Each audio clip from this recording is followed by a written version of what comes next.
pa doon, yung kinupaw lang tayo, tapos nangungutang pa, tapos nangungutang ulit pambayad sa unang utang. Ay nako, hanggang nagkapatong-patong na yung interest. Tapos dumarating pa yung emergency. Diyos ko Lord, ang hirap ng ganon. Ang emergency, hindi kasi nagpapaalam yan. Hindi naman siya nagsasabing, Sir, bukas may emergency ka, dapat maglaan ka ng pera. Hindi ganon. Ang emergency kusang dumarating yan sa panahong walang-wala ka na at sagad na sagad ka. Good morning! Magandang gabi na pala, no? Kumusta naman ang lahat? Palakpakan naman natin si Sir Julius Labata. Grabe yan. Idol ko yan. So, he's one of the rising star sa kumpanya. Worldwide to ha? Worldwide. From Philippines up to sa UAE and USA. Sa lahat. Nagko-compete kasi dito eh. Since negosyo natin to, sir, ma'am, it's a healthy competition. It's a healthy competition. Hindi katulad ng nakipag-compete ka sa jowa mo na may crush ng iba. Parang ganun, di ba? So, dito kasi negosyo. Ang kinukumpit natin dito, sir, ma'am, is yung kitaan. Ang kagandahan kasi dito, habang kumikita ka ng malaki, may pabonus pa yung company. That's the advantage. Kasi kung sa trabaho mo, may competition din naman yun eh. But then again, ganun pa rin yung sahod natin every end of the month. Kahit gaano kalaki yung sahod mo, makukumpit na rin kahit ilang years pa yan eh. Kaya majority ng mga Filipino nagtatagal sa abroad, especially pag kinukulang pa rin ang sahod nila. So anyways, ganito ha. Ang simple ng business natin, sir. Pinaka-simple, pinaka-madali, mas mahirap pa kayong trabaho natin eh. Kasi sa pagtatrabaho, 8 to 10 hours yung ginugugol natin para magtrabaho. Minsan, napapagalitan pa natin ng boss natin eh. Kahit ayaw natin yung trabaho natin, ginagawa pa rin natin. Kasi kailangan eh. Kasi kung hindi natin tatrabaho, baka hindi tayo sa oras ng boss natin. Diba? Dito sa negosyo, kagandahan, kahit wala ka, o kahit nandito ka, o kahit nasa ang lupalop ka man ng mundo, basta in-execute mo yung negosyo, ma-online man yan, ma-offline, posible ka rin kikita dito. Kasi majority ng mga members or leaders dito, wala dito, ma'am sir. Wala dito, sir. Pero in fact, yung pinakita dito sa screen, majority doon, wala dito. Pero bakit sila kumikita? It's because of online. Kasi sa panahon ngayon, kung hindi natin i-maximize kung anumang resources na meron tayo ngayon, for sure mapag-iiwanan tayo ng panahon. Sino bang kumikita ng maganda kahit nasa Pilipinas sila? Mga vloggers, content creators. Would you imagine, kumikita sila habang nasa bahay, habang nakipagharutan, habang nagpa-prank, habang kahit anong ginagawa. Minsan pa nga, puro kabulustigan ginagawa, pero kumikita pa rin sa social media. So that's an advantage if we are going to maximize yung resources or yung social media na meron tayo. Di ba nagpo-post tayo?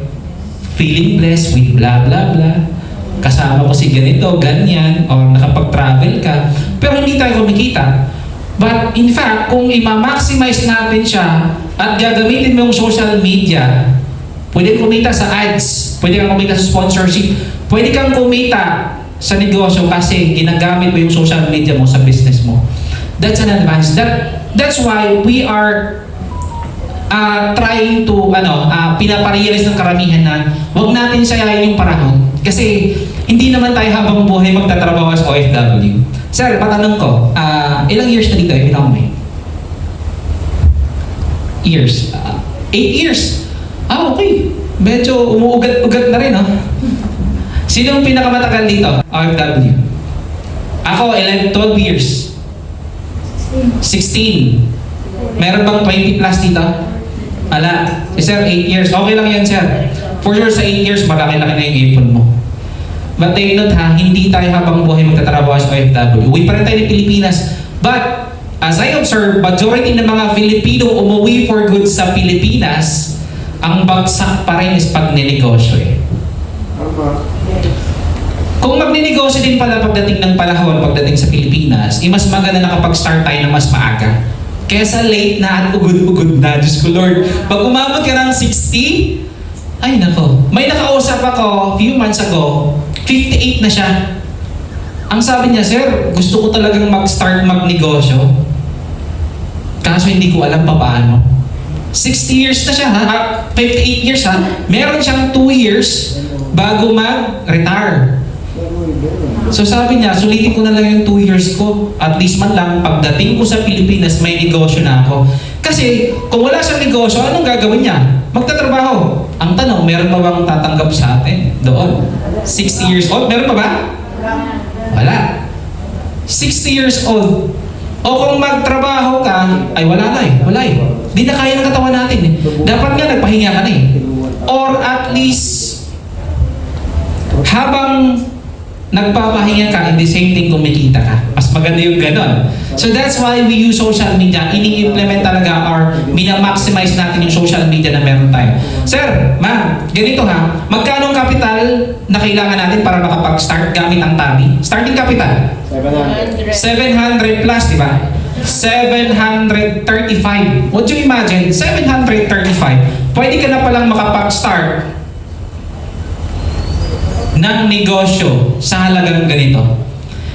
Minsan, actually, palagi na itong nagagastos natin. 735. Magpadala ka sa Pilipinas, okay lang, walang problema. Pinapadala mo naman, kailangan nila eh. Pero kung gumagastos ka ng cellphone, o magkano iPhone 17 ngayon? Sino na iPhone?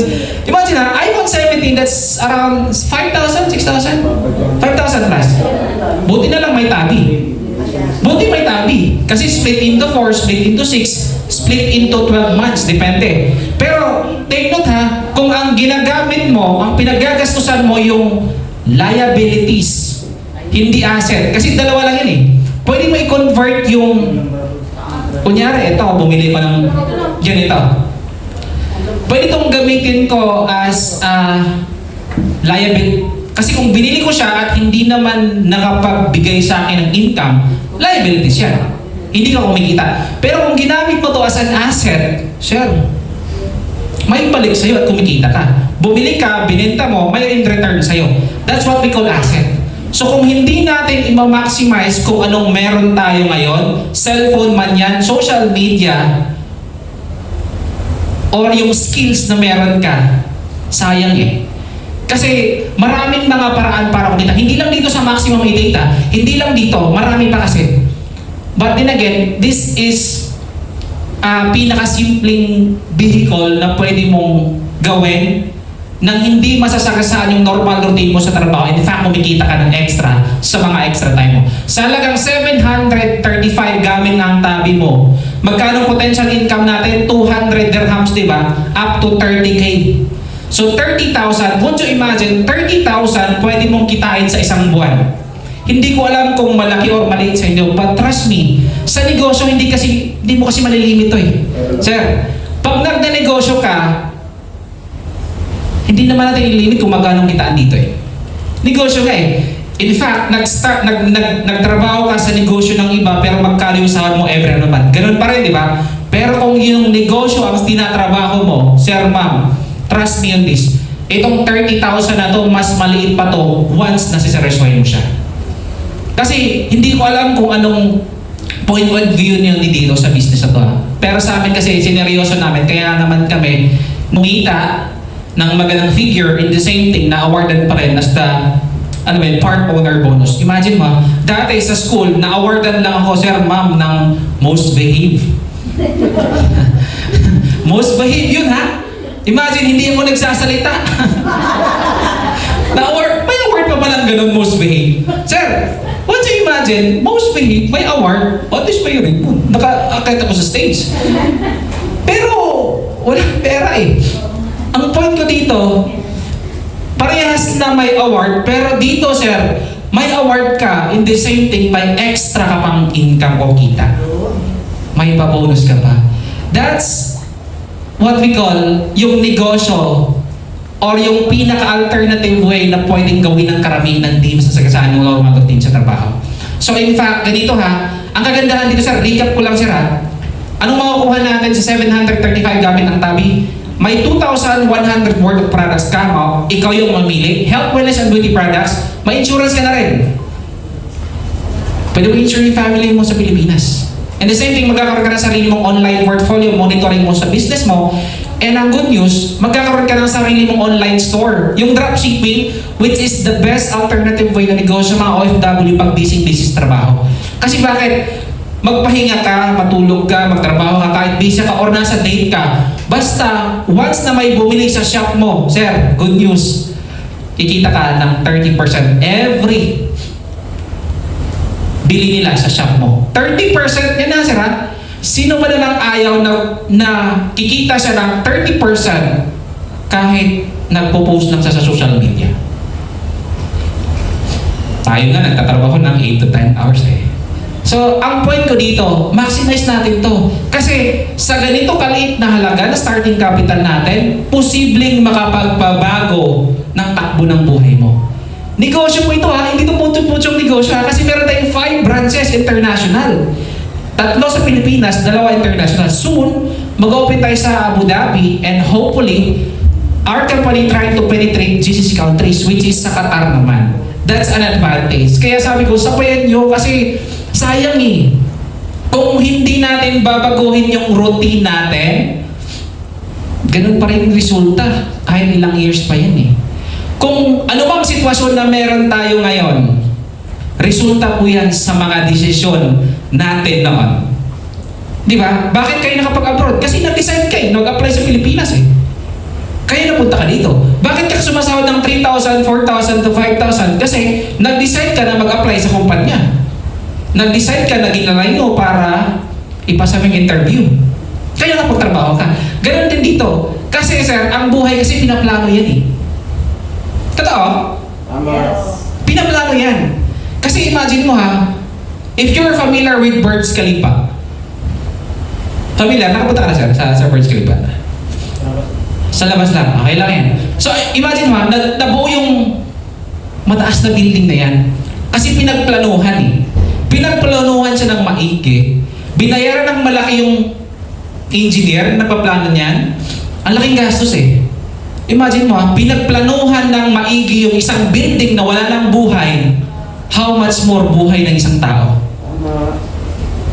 Kaya gusto kong ma-realize ng karamihan na hindi lang tayo go with the flow. Walang masama with you go with the flow. But we have to be wise enough sa mga desisyon natin. Kasi ang panahon, oras at panahon, yun kasi yung pinakakalaban ng isang OFW eh. Diba? Imagine mo ha, 8 years dito sir, 8 years. Maganda, at least nakakain ka naman gusto mo, nakabilang ng gusto mo. Pero what you imagine na, 8 years, hindi mo napapansin na tumatagal ka na sa abroad. Di ba? Tumatagal ka sa abroad, ang tanong, may ipon ba? Kasi majority ng pumunta dito, ang hinahanap nila, ekstrang pagkakitaan kasi wala daw silang ipon eh. So, kung ang problema, pera, parang ang solusyon din naman siguro pera eh. Pero hindi pera ng katulad ng mga negosyo sa iba, traditional business kasi ang kailangan lang natin ito 735. Kasi kung tatanungin kayo, 2 years back or before man kayo nag-abroad, ano bang problema natin? Sir, anong problema mo dati? Hindi di ba jowa? Pera pera pa rin. Single or married or double? Single? At least sir, single. So at least, kagandahan dyan, you have, meron ka pang maraming time na pwede kang makapag-focus sa sarili mo eh. Kasi sabi ko nga, kung ako na problema sa pera, paano ko makatulong sa iba para makatulong ng nangailangan ng pera. So ang kagandahan dito, sir, we have to feel yung sa atin na meron tayo.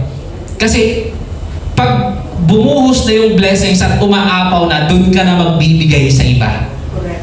Di ba? Yes. So in short, kailangan natin i-internalize or gamitin natin yung resources or kung ano mang opportunity nakita natin dito, sir. Kung sakaling nakakatulong sa inyo itong negosyo na to, gawin natin. Pagtulungan natin. Walang masamang magdagdag eh. Di ba? Walang masamang magdagdag. Ang masama doon, yung kinukulang tayo, tapos nangungutang pa, tapos nangungutang ulit pang bayad sa unang utang. Ay nako, hanggang nagkapatong-patong na yung interest. Tapos dumarating pa yung emergency. Diyos ko Lord, ang hirap ng ganon. Ang emergency, hindi kasi nagpapaalam yan, sir eh. Hindi naman siya nagsasabing, Sir, bukas may emergency ka. Dapat maglaan ka ng pera. Hindi ganoon. Ang emergency kusang dumarating yan sa panahong walang-wala ka na at sagad na sagad ka. Tama. Ang hirap, di ba? So sabi ko, planuhin natin ng maigi. Negosyo, buhay, pamilya mo, how much yung career na pwedeng makapagbabago sa buhay mo at sa pamilya mo. Kaya sabi ko, what is 735 dirhams gamit ang tabi mo na pwede ka palang makapagpabago sa takbo ng buhay mo at sa laman ng bulsa mo. Kaya sabi ko, pagtulungan natin. Anyways, hindi naman natin itong gagawin mag-isa eh. Grupo tayo ha. Ito yung community na pwedeng tutulong sa'yo or yung vehicle na to para mabago yung takbo ng buhay natin. Actually, marami na nag full-time dito. Yung iba, part-time lang. Pero pag kumikita ka ng doble sa sahod mo or triple, bayan mo na yan. Diba? Kasi, at the end of the day, magninegosyo mo pa rin eh. At least nakapag-start ka, andito na. Uwi ng Pilipinas, negosyo mo pa rin to. Pumunta ka ng ibang bansa, negosyo mo pa rin to. So, that's an advantage. Kasi, imagine mo ha, dito sa mundo, lahat ng bagay na meron tayo, meron kabaliktaran yan. Naniniwala ba kayo? Kung may mataas, may mababa. Kung may maputi, may maitim. Kung may lalaki, may babae. Kung may lupa, may langit din. Kung may tao, may hayop din. Kung may positibo, may negatibo. Now, tanong ko sa inyo, sa nakita nyo ba, depende kasi yan sa takbo ng isip nyo. Kasi kung ang iisipin nyo puro negatibo, a negative mind will never gives you a positive life. Tandaan nyo yan. Kasi pag puro negative yung iniisip mo, yun kasi yung magre-reflect sa buong pagkatao mo. Pero pag positibo ka sa lahat ng bagay, tumutulong ka sa ibang tao, yung blessings na babalik sa'yo. Kasi lalo pag open yung kamay mo sa isang opportunity or pagtutulong ka sa ibang tao. Kasi pag open yung kamay mo, tingnan mo ha, sir, kung open yung kamay mo or kung close yung kamay mo, do you think may papasok na blessing sa'yo? Close yung kamay mo eh. Pero pag open yung kamay mo, nagbigay ka, tumulong ka, kahit inaabuso ka na, pero at least yung blessings na papasok sa'yo, since open yung kamay mo, papasok pa rin sa'yo yan. Ganun kaganda. Kaya dito sa company natin, sa community na meron tayo, hindi mo to gagawin mag-isa. Kada isa, di ba, 200 dirhams, it's unlimited referral yan. Sabi ko, itong community na meron tayo, hindi man to perfecto, pero trust me on this, ilalaban yung mga pangarap nyo. So with that, maraming salamat and God bless sa ating lahat.